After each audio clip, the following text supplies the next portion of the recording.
છેલ્લા 45 દિવસથી RTO software સિસ્ટમની કામગીરી ઠપ થઈ જતા રાજ્યભરના ટુ વ્હીલર ડીલરો ગાંધીનગર સ્થિત જીવરાજ મહેતા ભવન ખાતે વાહન વ્યવહાર અધિકારીને રજૂઆત કરવા પહોંચ્યા હતા।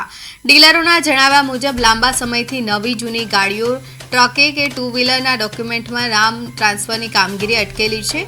નામ ટ્રાન્સફર થયા વિના જ વાહનો રસ્તા પર દોડી રહ્યા હોવાથી જો કોઈ અકસ્માત સર્જાય તો તેની જવાબદારી કોની તે અંગે ગંભીર સવાલો ઉઠાવવામાં આવ્યા છે। આ સમસ્યાથી રાજ્યના આશરે 5000 ડીલરો તેમજ ગેરેજ સંચાલકો અને નાના કારીગરો સહિત લાખો લોકોની રોજીરોટીને અસર પહોંચી રહી છે।